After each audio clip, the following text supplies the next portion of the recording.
শান্তিপুরে প্রথমবার 70 টাকায় শাড়ি কেউ দিতে পারবে না, কেউ নয়। কি কেউ বলছো নয়, দাদা, হ্যাঁ। মাত্র 70 টাকা? কেউ নয়, আচ্ছা এই যে শাড়িগুলো দেখাচ্ছ সব হ্যাঁ। 70 টাকা? সব 70 টাকা। আমি এই যে ফেলে দিয়েছি সব 70 টাকা। দাদা এই যে বলছেন যে 70 টাকা, এ তো দুদিন পরেই তো রং উঠে যাবে। তুমি কি বলছো?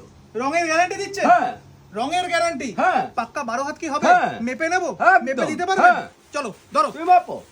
চলো। কি মাপো? শান্তিপুরে প্রথমবার মাত্র 70 টাকায় শাড়ি। চলো দেখো, আজকে কিন্তু মাপো, একেবারে মাপো। মেপে শাড়ি নেব, একেবারে পাক্কা মেপে 12 মেপে হাত। নাও, মেপে পাক্কা 12 মেপে হাত। নাও। শাড়িটা একটু দেখাও, ঘুরি একটু দেখাও, একেবারে পাক্কা 12 হাত। এই যে, রঙের এই যে। গ্যারান্টি, রঙের গ্যারান্টি। চলো 12 হাত বলেছে, 12 হাতই হয় কিনা আগে দেখো। 1 হাত, 2 হাত, 3 হাত, 4, 5, 6, 7, 8, 9, 10। তুমি যা 11, মাপছো এটা কিন্তু 12-13 হাত হবে। এই যে 12, তুমি এই যেটা তো 12। মাপছো 13 হাত হবে, হ্যাঁ। এই যে সত্যি কিন্তু একেবারে পাক্কা রঙের